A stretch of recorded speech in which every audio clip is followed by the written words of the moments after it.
Chapter 28 Diwali Dusk. That morning, the three of us brushed our teeth using neem twigs like Amma and said people had done in the old days. The twigs were bitter, so you refused to use them. Plus, you were busy sneezing. Diwali is today and tomorrow, Arul said, so shops won't be open. No point in trying to search for a new Wastmart man, but we should still try to collect as much as we can so we'll have a lot to sell by the day after tomorrow. Soon, Muthu said confidently, we'll have tons of stuff, and we'll have to find a new Wastmart man who'll give us a lot of money, and we'll buy 5 packages of those orange cream biscuits. Orange Uncle, you said. An uncle who is an orange, Muthu said. Can we nibble on him? It'll make a nice change from bananas. I explained about the gardener who'd thrown an orange at us. Let's try our luck there, I suggested.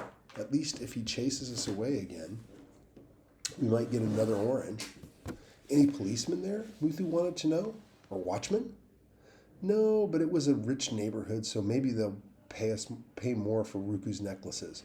Or maybe they got rich by being stingier, so they'll pay less, Muthu said. The gardener was weeding a flower bed. He glanced up as though he could feel my eyes on him. I see you're back, he wiped his sweaty brow, and you found work. Apparently, one look at Arul's sack, not to mention our filthy clothes, showed him we were in the rag-picking business, because he said, Wait, I'll get you some bottles. He disappeared around the back of the house and reappeared carrying a few glass bottles. He was dropping them into Arul's sack when the rich girl bounded out of the house and flounced over to us in her frilly dress. Prabha, you'll get wet, her mother followed her out, unfurling an umbrella. Your clothes are so dirty. Admiration and shock mixed together in Prabha's voice. My mummy would never let me get so dirty. Kuti jumped up and licked her hands. Mummy, he's such a friendly doggy, Prabha said. Please, can I have him? He's ours, I told her. Please, Mummy. The girl wheedled like she hadn't heard me. Did she think poor, low-class kids like us didn't count? Rich kids, Arul muttered. They think they can get anything they want. Kuti shook raindrops off his coat, splattering his mother's sari. She didn't seem to mind. She stooped down to pet him, although she murmured, we probably shouldn't pet stray dogs, but he can't be dangerous if he's with these children. Kuti seemed to have taken an instant liking to Prabha and her mother, who was now looking Kuti over, thoroughly examining his teeth and eyes. Skinny, but healthy coat, she said, though he'd probably run away if we did buy him. He's not for sale, I said. He won't run away, Mummy. The girl stroked Kuti's muzzle. I'll brush his coat so it shines like silk and... Kuti, come here. I didn't need to make new friends with this silly rich girl. Neither did he. Now... To my satisfaction, Kuti obeyed at once, wagging his tail. I know you said he wasn't for sale, but Prabha's taken a liking to him. The mother gave me a hesitant smile. Would you consider parting him for, let's say, 2,000 rupees? 2,000 rupees? My head spun just trying to think of that number, with 3 beautiful fat zeros behind it. Not that it mattered. I told you he wasn't for sale. Sure, the mother said. Very, I said. Probably for the best, said the mother. Mummy, you could vaccinate him, Prabha wheedled. Please, may I get him some food? The mother glanced at me. Okay, I said. I couldn't deprive Kuti of the chance to taste rich people's food. The girl scampered back into the house, raindrops dotting her hair like silver beads. You had to have a store of warm, dry clothes not to mind getting so wet. We just went shopping for new Diwali clothes. The mother gazed at you as you wiped your runny nose on your torn sleeve. May I offer you some old clothes and sweets? Yes, ma'am, Muthu exclaimed before he had a chance to reply. We don't need charity, I glared at him. Please accept it as payment for your work, the mother said. Without your help recycling waste, our environment would be much filthier. Stunned into silence, I stared at her. I never thought our job as helpful, let alone worthy of payment from rich people. For the first time, I felt proud of the work that we did. I'd have liked her better if she hadn't added, If you change your mind about the dog, let us know. The drizzle let up long enough for us to shelter behind a tree in the end of the avenue and change into our new old clothes. You picked out a red and green skirt. Seeing you dressed in that bright outfit made my mood brighten. Prabha's mother had given us a raincoat, which I made you wear when the rain began again. I worried to hear you sniffling worse than the day before. We walked past knots of people getting ready to set off firecrackers. I wanted you to go back to the graveyard quickly, away from all this. When we heard the first explosion, Cootie whined and tucked his tail between his legs. But instead of plugging your ears with your fingers and shutting your eyes and cringing, as you used to do whenever firecrackers went off, you handed me your bag of beads and picked up Cootie. You whispered to Cootie and stroked him until he was calmer. You were so focused on his fear, you didn't seem to mind the noise yourself. Chapter 29, God's Worms. Overnight, it poured, and the graveyard became a swamp.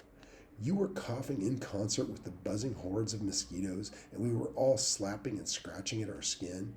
Your skin looked the worst. It wasn't just bumpy with bites. It was dotted with red where you'd scratched so hard you'd bled. Ruku's the sweetest of all, Muthu said. That's why the mosquitoes like her best. Looks like she really needs a rest, Rule shot me a worried look. You girls want to stay here this morning? Ruku wants to make necklaces. Your voice was hoarse, but you grabbed the bag of beads and hugged it to your chest. Ruku wants to help. We decided we'd set up shop nearby so you wouldn't have to walk far in the rain. Slimy pink earthworms covered the sidewalk and the road.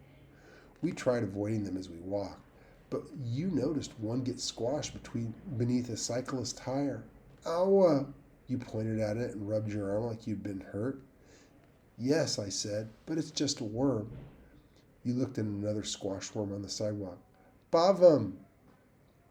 You laid it gently on your outstretched palm. Gee, Muthu said. Put that down, Ruku.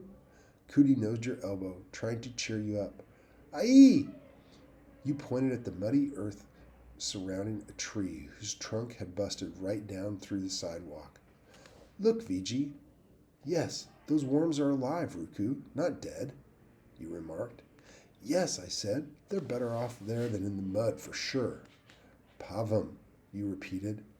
That worm's dead, Ruku, I tried to explain. Death was one of those things, like money, that I wasn't sure how well you understood. It's never going to move again, ever. You ran a finger along the dead worm's body, then picked it up again and put it in the earth around the tree. I think Ruku's hoping they'll come back to life if she puts them on the earth, Arul said. After all, the dead ones are only on the road or on the sidewalks. You're trying to save them, aren't you, Ruku? Ruku's the best helper. You found another worm on the pavement and put it on the earth. Arul wants to help? Can't, Ruku. He bit his lip and let a lifeless worm dangle between his fingers before he dropped it in the wet earth. They're dead. Gone. You can't bring them back to life. None of us can. You pouted, but refused to stop transporting the third worm from the gray concrete to the grassy earth. Maybe they're God's worms, Muthu said suddenly. What? Arul glared at him. I'm not being disrespectful, boss. Muthu stared back at the thickening rain. God must be up, high up, and we must look like worms to him. So when we're starving, he probably feels just like we feel when we see worms die. A little sad, but not much. I guess God feels a little bit sad for us, but not enough to send us all food. I'd settle for God sending us a little less rain, I said. Then we could find our own food. Come on, Ruku. We can't stay here all day. Leave her be. Arul crouched down with you, patting your hand as you crooned to the dead worms. We're not sweet enough to mourn for the worms. Someone should. So we stayed. A bus careered past and sprayed us with a fountain of rust-brown puddle water, drenching us. My blouse was plastered to my skin. Your new skirt was sopping wet below the raincoat that stretched only to your knees. You were shivering and coughing, but you started stringing beads while we sang out, "Bead necklaces! Pretty bead necklaces!" For the first time ever, a few beads rolled off your tired fingers, but you didn't stop until every last bead was gone. Your busy fingers made so many necklaces, Ruku. I still have one, the only one we didn't sell. The nights when I just can't get to sleep here, I count the beads on it. It's like my own kind of rosary.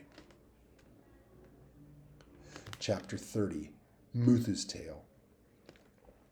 The money we made selling your necklaces was all we had that day, and it was even less than we made the last time. You should get Ruku some medicine, I said. I'm not going to go one more night without mosquito repellent. I'd rather eat well and let the mosquitoes eat well too, Muthu argued. He wanted to spend every last coin we had on food, but Arul supported me. We ended up spending half our money on repellent and cough syrup, which meant we went to bed with half-empty bellies again. Worse, you wouldn't let me rub the repellent on you properly because you didn't like the sticky feel of the ointment on your skin. But in spite of the cough syrup, you weren't any better the next morning. You two stay and rest, Arul said. Muthu and I will see if we can sell the bottles the gardener gave us. The boys set off. I began telling you your favorite story. Cootie lay close to us, the scent of his wet fur comforting me as much as his warmth. When I got to the end, about us always being together, you stared off into the distance as though you could see a palace floating in the air.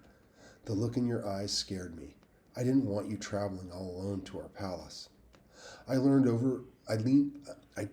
over and lay on my elbows and read my book to you until you dozed off. I felt so faint with hunger that it was an effort just to reread the pages while I waited for the boys' return.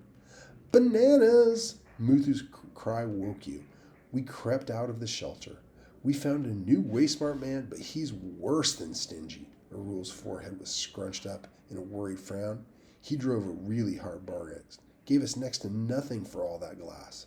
It's a good thing Ruku's favorite food is cheap. When Muthu saw no response from you to your favorite food, he clapped his hands in mock joy. Bananas, Ruku! It's so long since we last had any. I've forgotten how good they taste. He bit one, swallowed it right away, without even seeming to chew it, and then let out a full-throated belch. See? Is that a miracle or what? We can burp, though we've eaten next to nothing. Now, do you believe in God, Akka? I laughed, though I was worried about you not eating. And even Arul laughed, instead of telling Muthu he was going to hell. That was a miracle. That evening your skin was warm to the touch, and I was overcome with guilt. I'd come to the city hoping for a better life. As soon as you were better, indeed, I needed to do more than just dream about finding a school where we both could study. The closest we'd come to that was meeting that kind woman at church. I'd thrown away the card she'd given me, but the address had stuck in my brain. Maybe we should go see the lady we met at church, Selina Auntie, tomorrow, I said. We could go to school and... School? Muthu sputtered. No way. Why shouldn't we see what she has to offer? That woman was a liar, Muthu cried. No, she isn't. She told the priest we weren't thieves, remember? Why? Muthu demanded. Why should a well-dressed woman care enough to argue with a priest for the sake of kids she doesn't know? Because she's good. Because she's trying to catch us and sell us, Muthu said. Don't be ridiculous. You're the one being ridiculous, he said. I went to one of the schools once. It was a prison. What? Arul put his arm around Muthu. You don't have to tell. I must, Muthu said. Akka needs to know. Know what? I was scared to ask. Muthu's tone was so serious, so different from usual. You and Cootie sensed the change in him too.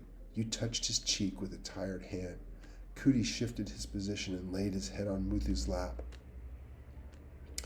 I was sold to a school once, Muthu said. A school where they taught us to make handbags. We had to cut and sew all day. They kept us locked in. The man who called himself our owner only let us go to the bathroom at dawn and at night after our work was done. To eat, We got only stale roadies, if we were lucky. I shivered from the coldness of his voice, not the damp, chilly air. If we didn't finish as many handbags as he demanded, or didn't do whatever he said we had to, he lashed us with his leather belt until we bled. I took one of Muthu's palms in my own, but he didn't respond to my touch. His mind seemed far away. One day, Muthu continued, police raided the place and took us to an orphanage, but the woman at the orphanage was a Rashaki. He shuddered. A demon. She beat us too. Not as bad as the man, but bad enough that I ran away. I found him, Arul said, picking up where Muthu left off, hiding behind a garbage can. We shared some food, and by the next morning, I was helping you, Muthu finished. You became my boss. Not boss, Arul said. Brother. No, Muthu was firm. If Viji can be your sister, why can't I? Boss is better, Muthu said. My stepbrother is the one who sold me. Arul looked so upset. I knew it was the first time he'd heard that part of Muthu's story. Listening to the rain plinking against the gravestones, I stared at our tarp roof that was swaying in the strengthening wind. Muthu's tale horrified me, but I wasn't sure he was right about Selina Auntie. My back hadn't felt like a snake crawling up it when I'd met Selina Auntie, like I'd felt with that creepy Waysmart man and the nasty bus driver. If anything, she seemed unusually kind. But could I really trust my feelings? I hadn't been on my own as long as Arul and Muthu. Surely they knew this world better than I did.